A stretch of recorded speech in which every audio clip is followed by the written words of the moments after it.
नमस्कार दोस्तों, मैं अंकुर उपाध्याय स्वागत करता हूं आप सभी का आपके अपने YouTube channel share market analysis में। सिप्ला के शेयर में आज आपने एक भयंकर गिरावट देखी है। लगभग 8% ये शेयर टूटता हुआ दिखा है आपको। एंड स्टॉक में गिरावट के पीछे का रीजन आप सभी को पता चली गया होगा और मैंने ऑलरेडी आज वीडियो बनाई थी ओपन मार्केट में आप सभी के साथ एंड डिस्कस किया था कि क्या रीजन हो सकता है, मेन क्या रीजन है एक्चुअली में, वो भी डिस्कस किया था।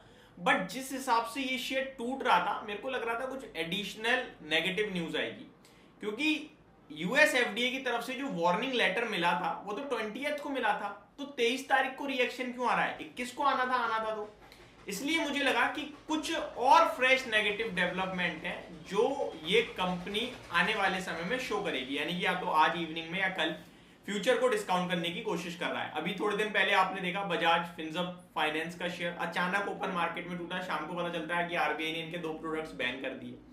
तो ये मार्केट है, फ्यूचर को डिस्काउंट करने के लिए जाना जाता है। बट एट द एंड पता चला कि प्रॉब्लम तो सेम है, बट प्रॉब्लम जो पहले थी उससे बड़ी प्रॉब्लम निकली है सामने। पहले वार्निंग लेटर तो मिला था, लेकिन जिस चीज के लिए मिला है ना वो चीज मार्केट में आ जाएगी। वो वार्निंग लेटर जिस दवा के लिए मिला है एक्चुअल में उसका बड़ा मार्केट है अमेरिका में, जिसकी वजह से सिप्ला की बड़ी सेल में डिसरप्शन, बड़ी सेल में प्रॉब्लम आते हुए दिखेगी। तो अब कंपनी की तरफ से बड़ी अनाउंसमेंट आ रही है, कंपनी की तरफ से बड़ी स्टेटमेंट आते हुए दिख रही है और ये प्रॉपर ऑफिशियल है। तो शुरू करते हैं एक एक करके सारी चीजों को कवर करना एंड समझना। सबसे पहले सिप्ला के स्टॉक की बात की जाए तो 1170 रुपए पे बंद हुआ है आज, एग्जैक्टली 100 रुपए गिरकर लगभग 7.93% की गिरावट है। इस शेयर का 52 वीक हाई 852 का है, 52 वीक हाई 1283 का है और ये शेयर मुझे लॉन्ग टर्म के लिए बहुत पसंद है। फार्मा में हमेशा वीडियो बनाता हूं तो कहता हूं 3 ही स्टॉक पसंद है, Cipla, Divi's lab, Abbott, India.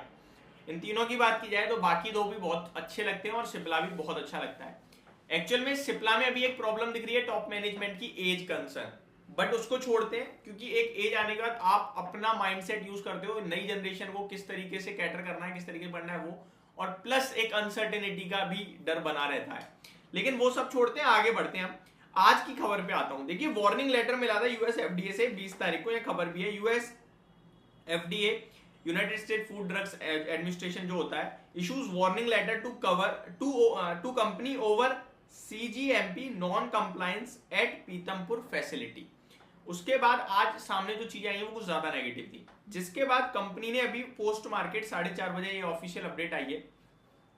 Company confirms that we do not see material risk to existing commercial product portfolio from FDA warning letter. Company कह रही है हमें कुछ ऐसा नहीं दिख रहा है, बड़ा रिस्क नहीं दिख रही है जो वार्निंग लेटर में मिला है। Company in process of executing D risking plan for new product simultaneously addressing observation expectationally। Company कह रही है कि अब वो पूरी तरीके से काम कर रही है डी रिस्क प्लान को लेकर, नए प्रोडक्ट्स में जो नए प्रोडक्ट्स लाएंगे उसको लेकर। अब आगे देखें तो company says in process of submitting request response to warning letter within timelines, will work closely with FDA to address concern. Company says remains committed to be compliant with CGMP quality standard। तो जो US FDA होता है ना, जितनी भी दवा विदेश में अमेरिका में जाती हैं, तो ये जो यूएस एफडीए है, United states foods and drugs administration जो है, वो चेक करता है कि आपकी दवा की क्वालिटी क्या है। उन्हें कुछ दिक्कत दिखती है तो वो उसको रोक देते हैं, फिर कंपनियां उसको सॉल्व करती हैं और फिर आगे प्रोसेस करती हैं। अब मेरी दवा ए है कोई, वो अच्छा मार्केट गेन कर रही है अमेरिका में, उसकी बिक्री अच्छी है। अब मैं भेज रहा हूं तो उन्होंने देखा यार इसमें अभी तो प्रॉब्लम आ रही है, तो उन्होंने रोक दिया, तो वो बिक्री रुक गई मेरी। ठीक है जी, जो डिमांड थी वो रुक गई। अब मेरे को वो सॉल्व करना पड़ेगा, फिर जाएगी। ये चीजें होती हैं। इसीलिए Mankind pharma total 99% something market share Bharat का है, उसको यूएस एफडीए से मतलब ही नहीं है और उन्होंने अप्रूवल लिया भी नहीं है किसी चीज का। किसी प्लांट पे भी उनका आई थिंक यूएस एफडीए का कोई अप्रूवल नहीं है, ठीक है, क्योंकि वो बेचते ही नहीं अमेरिका में, वो भारत पे ही प्ले करते हैं।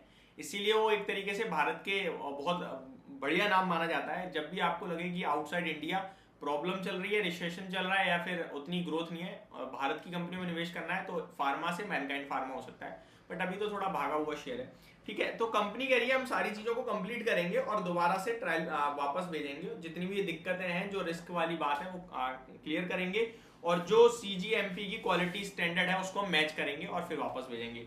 अब ये शेयर क्या करेगा इस पे?